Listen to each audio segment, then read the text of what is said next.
After the attacks in Brussels, a number of U.S. politicians went to the media to share their thoughts on the horrible terrorist attack. However, Ted Cruz took things a little far when he talked about the importance of using our local police departments to monitor Muslim neighborhoods where acts of radical Islamic terrorism could take place.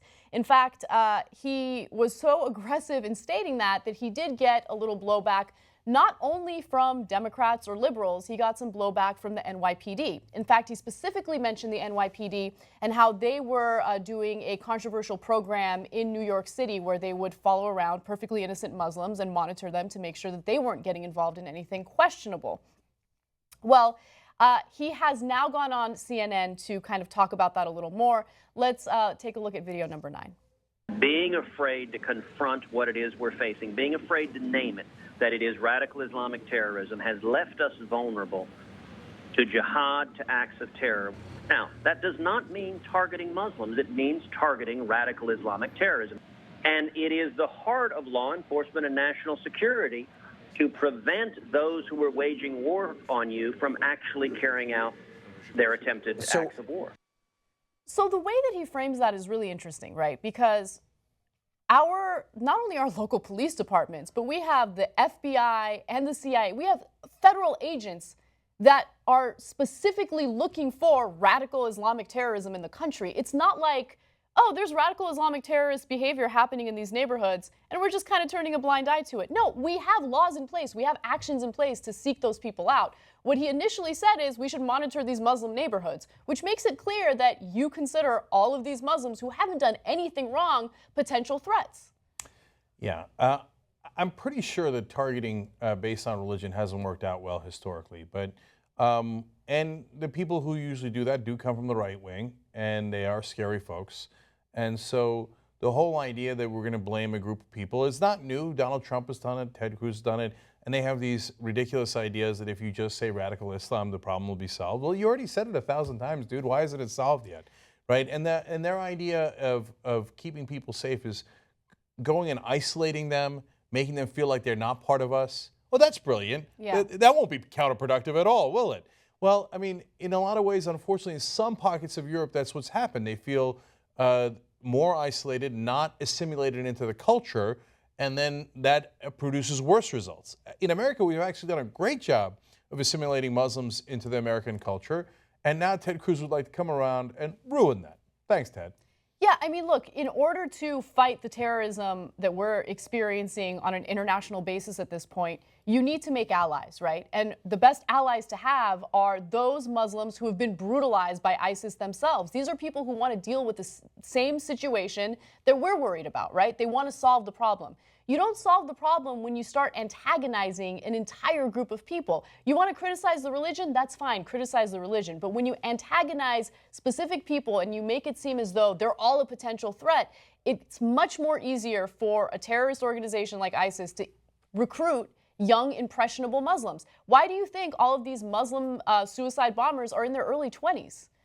It's because they're young, they feel antagonized, they feel isolated, right? I'm not saying that, oh, these people would have been great individuals if we all treat them great, right? But at the same time, don't go out of your way to make it seem like, oh my God, this is a Muslim neighborhood, we need to monitor them because they're all a potential threat. So the guys who do the bombings are fundamentalists. And in a fundamentalist mindset, it's us versus them. So when you have a fundamentalist on the other side, like Ted Cruz, come around and go, you're right, it is a you versus us. And I'm going to make sure that I get sick the police on you. And I'm not going to patrol the other neighborhoods like you, but I'm going to treat you like gang members. And that's the analogy he used today. And that was his excuse. Like, oh, we do it to gangs. We have that clip, actually. Let's go to that. It does sound like in your statement, empowering law enforcement to patrol and secure Muslim neighborhoods, I still don't quite understand what that means. It's very simple. It's doing what law enforcement does in any circumstance. If you have a neighborhood where there is a high level of gang activity, the way to prevent it is you increase the law enforcement presence there and you target the gang members to get them off the street. But you're talking about Muslim neighborhoods, not radicals particularly. I am talking about any area where there is a higher incidence of radical Islamic terrorism. Which area is he talking about? I don't know. In the United States of America. That's by the way, he's not talking about Europe. He's talking about here, right? So what, San Bernardino?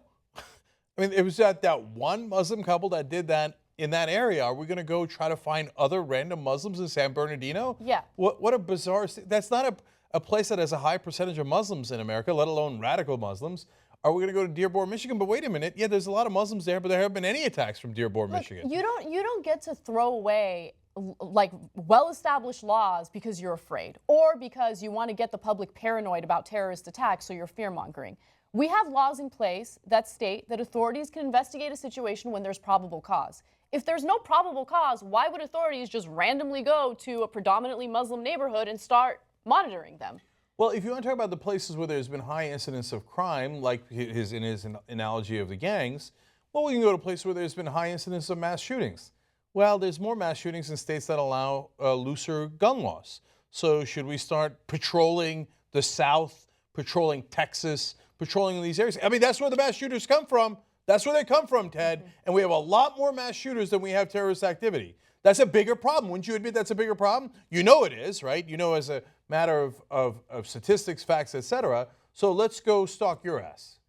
Oh, no, you don't like that. You just want to scapegoat someone and be deeply un-American, as President Obama said today about Ted Cruz. The whole country was built to be secular, where you have freedom of religion and we don't discriminate against any religion. He doesn't like that. He wants a theocracy like Saudi Arabia, like Iran, like the Vatican.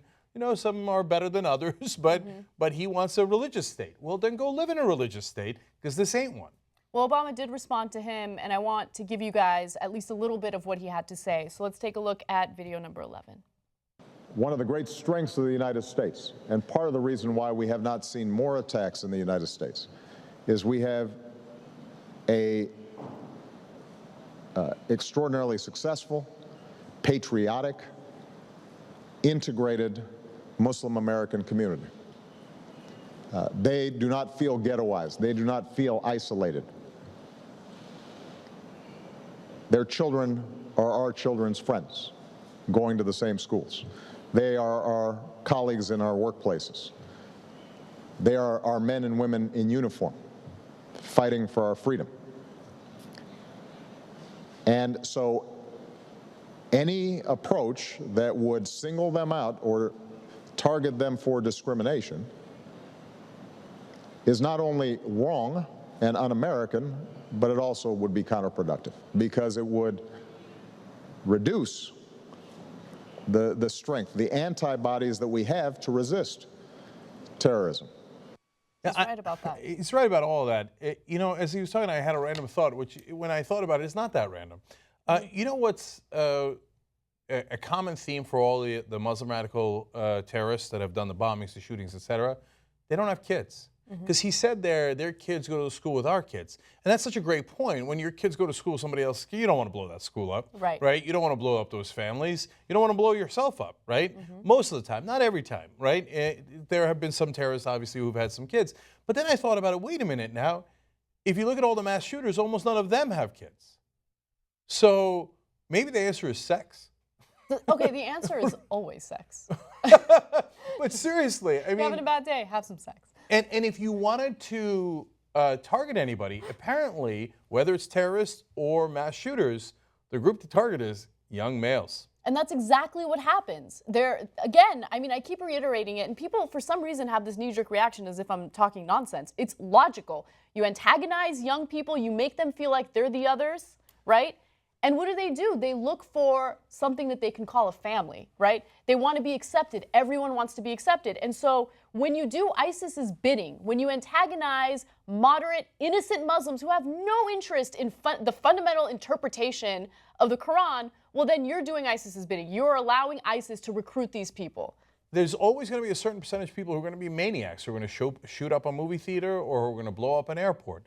So let's not give them any more reasons to do that. And yes, I blame them for doing it. Of course! That's why we try to bring them to justice, and we spend a lot of effort capturing them, and oftentimes they get killed while we're trying to do that. And so nobody's saying we should do that. Of course we should do that, right? But don't make that process worse by taking this group of people that are more likely to go in that direction and add fuel to the fire, which is exactly what Ted Cruz is doing here. And by the way, I don't want anybody to get me wrong. I don't think we should go profile young males and patrol their neighborhoods. How about we don't profile? I don't know when it got to a point where all of a sudden we're like, yeah, you know what, profiling's a great idea again. Yeah. No, we don't profile, okay? We have laws, there's probable cause. If there's any reason to believe that someone poses a threat, absolutely investigate them to the fullest extent of the law. There's no question, okay? But all of these ridiculous discussions that we have about, like, you better use the right phrases and make sure you say radical Islamic terrorism. Okay, radical Islamic terrorism. I hate radical Islamic terrorism. Cenk hates radical Islamic terrorism. Is that helping the situation in any way, shape, or form? Has Ted Cruz come up with a real foreign policy idea that would actually solve this problem instead of make it worse? Absolutely not. We have these ridiculous, nonsense, juvenile conversations every time there's a terrorist attack. I want it to end, but you can't let your fear and your emotions play a role in the decisions that you make. Look, I too was a young male once, so I don't want profiling because it's irrational, and more important than that, it's un-American. That's not what we do, right? And if you were going to profile people, yes, young males with no kids would be the group that is far more likely to do violence in any of these settings. But we shouldn't profile them either. Let's not give in to the knuckleheads like Ted Cruz and Donald Trump who want to divide us, okay? We are stronger and we have less of these terrorist attacks and less of these violent attacks overall if we are united and we can empathize with one another, right, instead of hating one another. So that hatred is what leads to the violence in the first place, no matter where it comes from.